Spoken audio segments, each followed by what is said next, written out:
अगदी बघूनच तोंडाला पाणी सुटेल असा हा गव्हाच्या कणकेचा मऊ लुसलुसीत शिरा। हो, हीच आजची आपली रेसिपी आहे।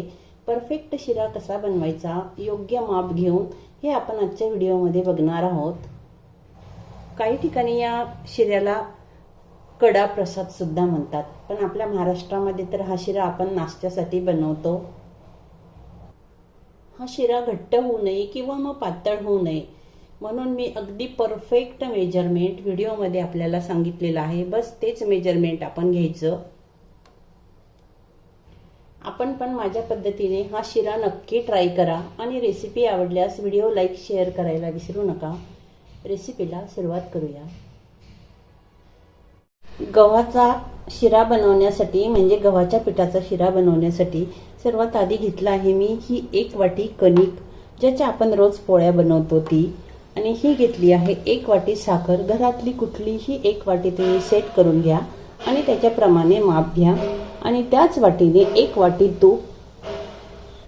तूप मात्र गरम करून वितळवून मगच मेजरमेंट करा। गॅसवर एक पातेली तापायला ठेवली मी, त्यात टाकते मी त्याच वाटीने 2 वाट्या पाणी।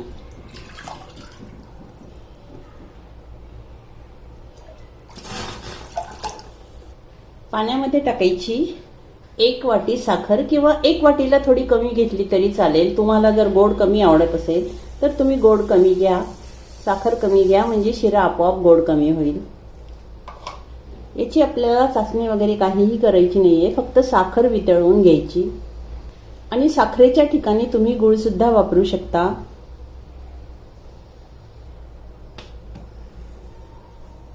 साखर मिक्स करून घेऊया।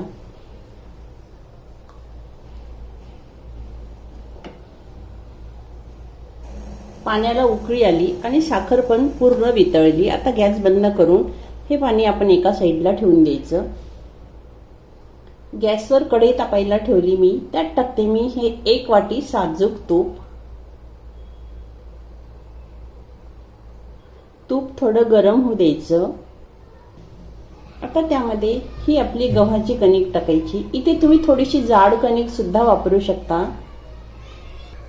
आणि इथून पुढची प्रोसेस ही आपल्याला लो फ्लेमवरच करायची आहे, मीडियम फ्लेम सुद्धा करू नका। थोडासा वेळ लागेल, पण अगदी छान होईल आपला शिरा, खमंग असा।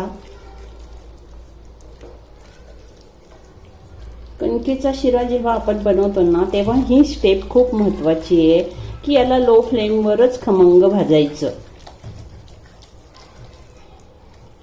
तुपामध्ये कणिक भाजताना याला एकसारखं आपण हलवत राहायचंय, नाहीतर मग हे खाली असं लागून जाईल।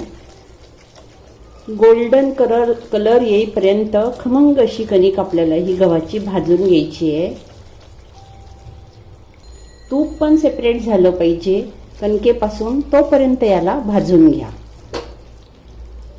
तुम्हाला जर याच्यामध्ये ड्राय फ्रुट्स किंवा मग वेलची पावडर टाकायची असेल तर तुम्ही टाकू शकता, पण कणकेच्या शिऱ्यामध्ये काहीही नसतं।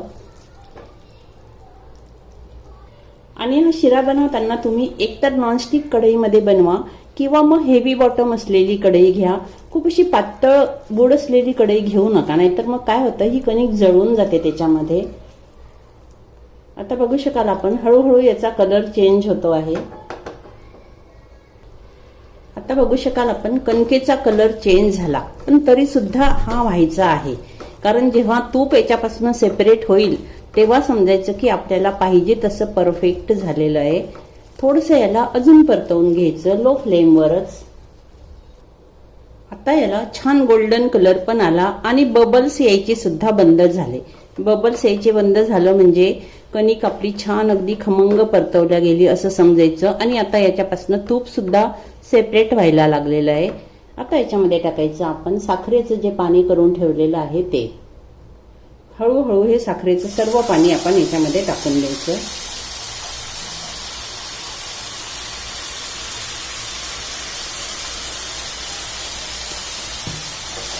आणि याला पुन्हा एकसारखं हलवून घ्यायचं। कढई शक्यतोवर मोठी घ्या।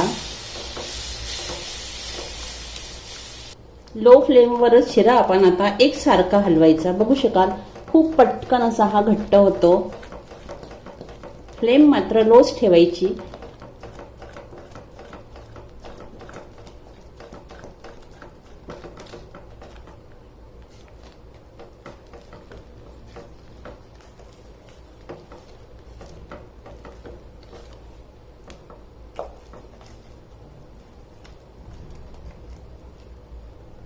गॅस पुन्हा लो फ्लेमवरच ठेवायचा आणि याच्यावर ठेवायचं आहे आपल्याला झाकण. 2 मिनिट झाकून ठेवायचं. तूप सेपरेट होईल. 2-3 मिनिटानंतर आता मी याचं झाकण काढून बघते. याला तूप छान सेपरेट झालं का, तूप सुटलं का बघू शकाल आपण. किती मस्त तूप सुटलं याला. अगदी परफेक्ट आपल्याला पाहिजे तशा टेक्स्चरचा शिरा तयार झाला.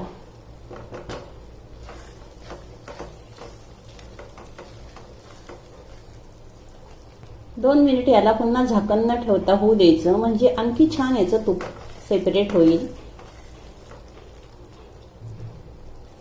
गरमागरम शिरा खाण्यासाठी तयार आहे. आता गॅस बंद केला तरी चालतो. गरमागरम शिरा खाण्यासाठी तयार आहे. आता आपण म्हणाल की या शिऱ्यामध्ये तूप खूप जास्त झालं, पण नाही. ऍक्च्युली हा शिरा ना तुपाचाच खूप छान लागतो. आपण सुद्धा ही रेसिपी नक्की ट्राय करा. मी सांगितल्याप्रमाणे तुम्हाला जर यावर काजू, बदाम, पिस्ता काही टाकायचं असेल तर तुम्ही टाका तुमच्या आवडीनुसार. पुन्हा भेटूया अशा छानशा रेसिपीसह. तोपर्यंत धन्यवाद.